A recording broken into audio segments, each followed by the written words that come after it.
اور جب ہم نے فرشتوں کو حکم دیا کہ آدم کے آگے سجدہ کرو تو وہ سب سجدے میں گر پڑے مگر شیطان نے انکار کیا اور غرور میں آ کر کافر بن گیا۔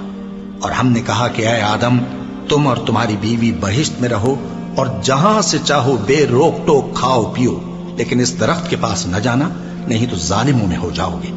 پھر شیطان نے دونوں کو اس درخت کے بارے میں پھسلا دیا اور جس عیش و نشاط میں تھے اس سے ان کو نکلوا دیا۔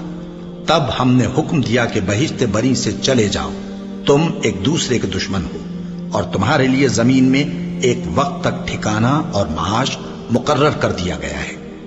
پھر آدم نے اپنے پروردگار سے کچھ کلمات سیکھے اور معافی مانگی تو اس نے ان کا قصور معاف کر دیا۔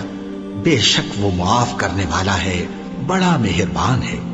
ہم نے فرمایا کہ تم سب یہاں سے اتر جاؤ، جب تمہارے پاس میری طرف سے ہدایت پہنچے تو اس کی پیروی کرنا کہ جنہوں نے میری ہدایت کی پیروی کی ان کو نہ کچھ خوف ہوگا اور نہ وہ غمناک ہوں گے، اور جنہوں نے اس کو قبول نہ کیا اور ہماری آیتوں کو جھٹلایا وہ دوزخ میں جانے والے ہیں اور وہ ہمیشہ اس میں رہیں گے۔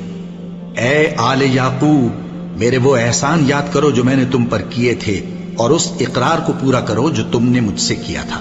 میں اس اقرار کو پورا کروں گا جو میں نے تم سے کیا تھا، اور مجھی سے ڈرتے رہو۔ اور جو کتاب میں نے اپنے رسول محمد صلی اللہ علیہ وآلہ وسلم پر نازل کی ہے، جو تمہاری کتاب یعنی تورات کو سچا کہتی ہے، اس پر ایمان لاؤ اور اس سے منکر اول نہ بنو، اور میری آیتوں میں تحریف کر کے ان کے بدلے تھوڑی سی قیمت یعنی دنیاوی منفعت نہ حاصل کرو، اور مجھی سے خوف رکھو، اور حق کو باطل کے ساتھ نہ ملاؤ، اور سچی بات کو جان بوجھ کر نہ چھپاؤ، اور نماز پڑھا کرو اور زکوٰۃ دیا کرو، اور اللہ کے آگے جھکنے والوں کے ساتھ جھکا کرو۔ یہ کیا عقل کی بات ہے کہ تم لوگوں کو نیکی کرنے کو کہتے ہو اور اپنے تئیں فراموش کیے دیتے ہو، حالانکہ تم اللہ کی کتاب بھی پڑھتے ہو؟ کیا تم سمجھتے نہیں؟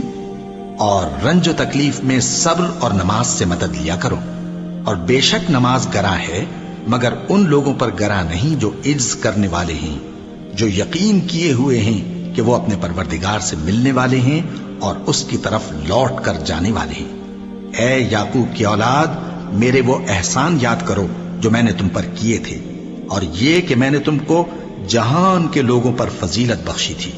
اور اس دن سے ڈرو جب کوئی کسی کے کچھ بھی کام نہ آئے، اور نہ کسی کی سفارش منظور کی جائے، اور نہ کسی سے کسی طرح کا بدلہ قبول کیا جائے، اور نہ لوگ کسی اور طرح مدد حاصل کر سکیں۔ اور ہمارے ان احسانات کو یاد کرو جب ہم نے تم کو قوم فرعون سے نجات بخشی۔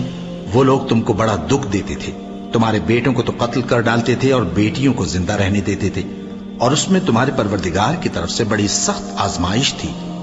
اور جب ہم نے تمہارے لیے سمندر کو پھاڑ دیا، پھر تم کو تو نجات دی اور فرعون کی قوم کو غرق کر دیا، اور تم دیکھ رہے تھے۔ اور جب ہم نے موسیٰ سے 40 رات کا وعدہ کیا تو تم نے ان کے پیچھے بچڑے کو معبود مقرر کر لیا، اور تم ظلم کر رہے تھے۔ پھر اس کے بعد ہم نے تم کو معاف کر دیا تاکہ تم شکر کرو۔